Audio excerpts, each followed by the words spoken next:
Halo, jumpa lagi adik-adik. Hari ini saya Dr. Isna akan melanjutkan pembelajaran kita tentang bentuk sediaan obat yang khusus. Untuk kali ini kita akan membahas sediaan untuk perektal, pervaginam, dan pervaginam ya. Untuk yang pertama mungkin perektal dulu. Di sini saya bawa contoh dua. Yang pertama adalah yang berbentuk gel. Dan yang kedua adalah yang berbentuk suppositoria. Jadi dia bentuknya sebenarnya dia adalah padat kalau kita pegang. Mari kita buka ya. Kalau kita pegang, dia konsistensinya rasanya seperti kalau sabun. Jadi ketika ada basah sedikit, rasa licin. Kenapa begitu? Karena ini nanti akan dimasukkan ke dalam liang dubur. Sehingga ketika akan memasukkan ke liang dubur, basahin dulu sedikit ujungnya untuk melancarkan nanti kita dorong itu lebih licin ya. Untuk obat-obat perektal ini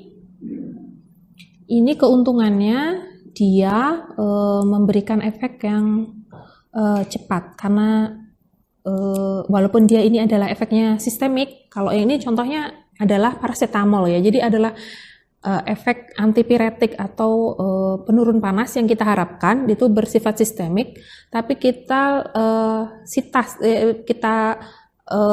potong kompas lewat dubur sehingga dia tidak melewati saluran pencernaan dan penyerapannya jadi lebih cepat ya. Kemudian kalau yang contoh di sini adalah gel ini contoh mereknya adalah Microlax ya. Jadi dia bersifat laksatif. Ini sifatnya lokal terhadap usus ya. Jadi walaupun sama-sama dimasukkan ke dalam dubur, efek yang diharapkan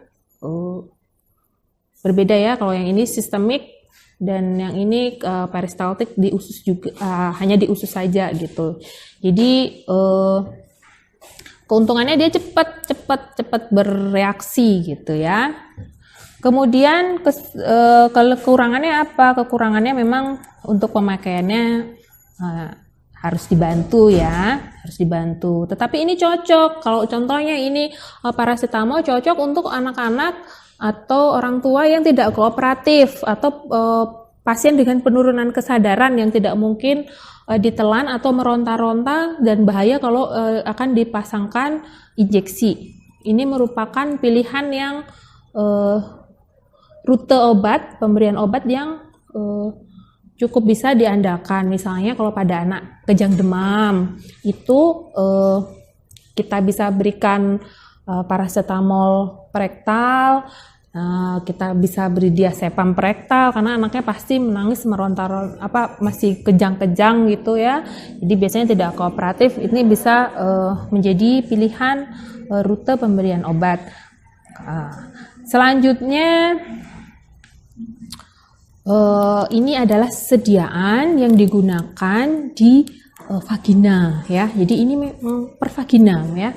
Mungkin bayangin yang ngilu, tapi memang ini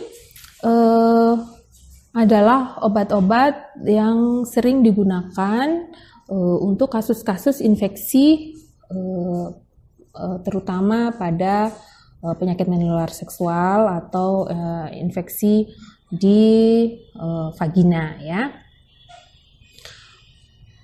Yang harus diingat untuk obat-obat sediaan pervagina tidak boleh diberikan pada pasien-pasien yang belum menikah atau masih gadis atau masih perawan ya, karena masih ada selaputnya. Jadi akan sulit atau akan merusak kalau kita gunakan obat-obat pervagina. Contoh di sini adalah Nystatin ya. Nystatin tablet vagina bentuknya pipih seperti mata ya. Jadi berbeda dengan tablet yang biasa diminum ya. ini keuntungannya ya dia langsung bersifat lokal di organ yang dituju ya. Jadi kalau ini adalah antibiotik atau dia anti jamur, itu langsung di tempat infeksinya, umumnya contohnya pada vaginitis gitu ya. Jadi kita mau beli metronidazole atau kita beli nystatin, kita langsung masukkan obat itu ke dalam liang vagina ya. Kerugiannya ya sulit pakainya, agak kurang nyaman mungkin untuk beberapa, ada yang kesulitan memasukkan ya. Kemudian mungkin sedikit banyak menimbulkan rasa nyeri ketika digunakan. Nah, untuk contoh yang kedua ini adalah vaginal douche. Ini ada aplikator khususnya. Ya, ini untuk satu orang satu ya. Jadi vaginal douche ini pada prinsipnya adalah untuk membilas.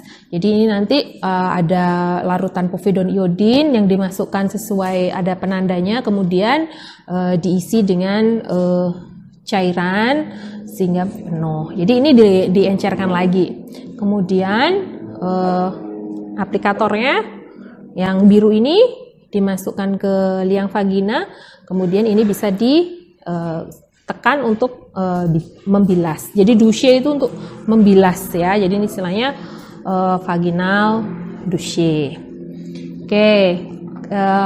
Untuk sediaan vagina dan perektal cukup sekian dulu. Nanti kalau ada hal-hal yang ditanyakan, kita bahas lewat diskusi. Terima kasih. Bye.